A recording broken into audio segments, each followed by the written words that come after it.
Good morning সবাইকে। আজকে আমরা সেকেন্ড পার্ট সাজেশন মানে 2024-এর ইংলিশের সেকেন্ড পার্ট সাজেশন, যেটা আমি তোমাদের বলেছিলাম কালকে যে সিন আনসিন করে দিয়ে দিয়েছিলাম, বলেছিলাম আগামীকাল গ্রামার দেবো। ঠিক আছে, আজকে গ্রামারের সাজেশনটা নিয়ে আমি এসেছি। গ্রামারের দেখো, গ্রামারের সাজেশন সাধারণত গ্রামার থেকে 10টা নাম্বার থাকে, ঠিক আছে, আর রাইটিং থেকে থাকে 30টা। আমি তোমাদের দেখো এখানে ভাগ করেছি নাম্বার ডিভিশনটা। দেখো সিন 20 ছিল, আনসিন 20 ছিল, 40। ঠিক আছে, হলো 40-এ 40 হয়ে গেলে কত নম্বর পড়ে থাকছে? 50 পড়ে থাকছে। ঠিক আছে, 40 নম্বর হয়ে যাচ্ছে সিন আনসিন, কত থাকছে? পড়ে থাকছে 50। ঠিক আছে, 50 পড়ে আছে। 50-এর মধ্যে 10 হচ্ছে কি? গ্রামার হচ্ছে, 10 হচ্ছে গ্রামার। তাহলে 50 10-এ কত হলো? 60 হলো। 30 হচ্ছে কি? রাইটিং। তাহলে 60 আর 30-এ 90, আর 10 নম্বর হচ্ছে প্রজেক্ট। 90 আর 10-এ 100। নাম্বার ডিভিশনটা তোমরা বুঝতে পেরেছো, কোনো প্রবলেম নেই। এবার দেখো, এবার আমরা মেন পার্টে আসছি। মেন পার্ট বলতে কি, গ্রামারে 10 নম্বরের মধ্যে কি কি থাকবে? গ্রামারে 10 নম্বরের মধ্যে আমরা কি পাবো? আর্টিকেল প্রিপোজিশন পাবো, ভার্ব ফরমেশন। ভার্ব ফরমেশন দেখো, ভার্ব ফরমেশন আর আর্টিকেল প্রিপোজিশনটা এটা সবথেকে আমি ভালো বলছি। পর্ষদ যে টেস্ট পেপারটা দিয়েছে তোমাদের, মানে স্কুল থেকে যে টেস্ট পেপারটা তোমাদের দেওয়া হয়েছে, সেই স্কুলের টেস্ট পেপারে যে ভার্ব ফরমেশন আর আর্টিকেল প্রিপোজিশনটা আছে, ঠিক আছে, এই দুটো অবশ্যই খুব ভালো করে দেখে যাবে। আর কি দেখে যাবে? ডু অ্যাজ ডাইরেক্টেডের এই যে পার্টটা, ডু অ্যাজ ডাইরেক্টেড 3টে পার্ট, একটা হচ্ছে ন্যারেশন চেঞ্জ আসতে পারে, একটা ভয়েস চেঞ্জ, একটা ডিগ্রি চেঞ্জ অথবা ট্রান্সফরমেশন অফ সেন্টেন্স, ঠিক আছে, আর হচ্ছে ফ্রেজাল ভার্ব। এই 4টে মোট পার্ট, এই 4টে পার্টের মধ্যে কোনটা কত নাম্বার থেকে একবার বলে দিই। আর্টিকেল প্রিপোজিশন থাকবে 3 নম্বর, ভার্ব ফরমেশন থাকবে 2 নম্বর, ফ্রেজাল ভার্ব থাকবে 2 নম্বর, ডু অ্যাজ ডাইরেক্টেড 3টে থাকে, ন্যারেশন চেঞ্জ থাকে, ভয়েস চেঞ্জ থাকে, ডিগ্রি চেঞ্জ অথবা ট্রান্সফরমেশন সেন্টেন্স থাকে, এটা থাকবে 3 নম্বর।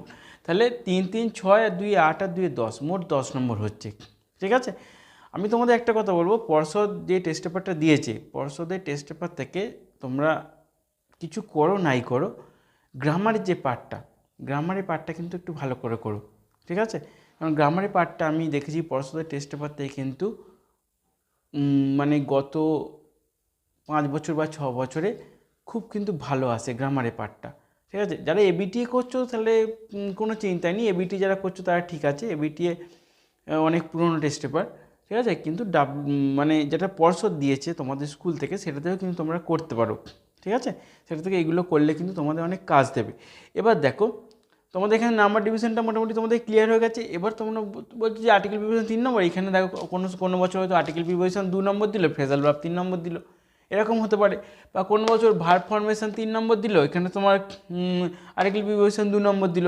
কিন্তু ডু অ্যাজ ডাইরেক্টর মানে এই যে পার্টটা, এই পার্টটা তোমরা জেনে রাখবে, এই পার্টটা কিন্তু 3 নম্বরই থাকবে। কারণ একটা ন্যারেশন চেঞ্জ আসবেই, একটা ভয়েস চেঞ্জ আসবেই, একটা ডিগ্রি চেঞ্জ অথবা ট্রান্সফরমেশন সেন্টেন্সের মধ্যে একটা আসবেই। তাহলে এই পার্টটা কিন্তু 3 নম্বরই থাকবে। এবার এই 3টে পার্টের মধ্যে কোনোটা 2 কোনোটা 3 এরকম ফরমেশন হয়, কিন্তু তোমাদের এই মানে ডিডি পার্টটা বা ডু অ্যাজ ডাইরেক্ট পার্টটা কিন্তু এটা তোমাদের 3 নম্বর ধরে মাথায় রেখে চলতেই হবে। ঠিক আছে, এবার তাহলে তোমরা এখানে নাম্বার ডিভিশনটা দেখে নিচ্ছ, এখানেও পাচ্ছ। এখানে নাম্বার ডিভিশন আমি বলেছি সিন 20, আনসিন 20, 40। ঠিক আছে, আর হচ্ছে গ্রামার 10। ঠিক আছে, 50 পড়ে রইলো। এখানে আমি এইভাবে দেখাইনি, আমি দেখো কী করেছি, সিন 20 করেছি, আনসিন 20 করেছি, 40 হচ্ছে। 40-এর মধ্যে পড়ে থাকছে 50, মোট তো 90 নম্বর, আর 10 নম্বর প্রজেক্ট তোমাদের। তাহলে 40 নম্বর সিন আনসিন চলে গেলে পড়ে থাকছে 50 নম্বর। ঠিক আছে, 50 নম্বরের মধ্যে পড়ে থাকে কি, 50 নম্বরের মধ্যে 10 নম্বর আবার আসছে কি আসছে? গ্রামারটা। তাহলে 50 আর 60 হচ্ছে।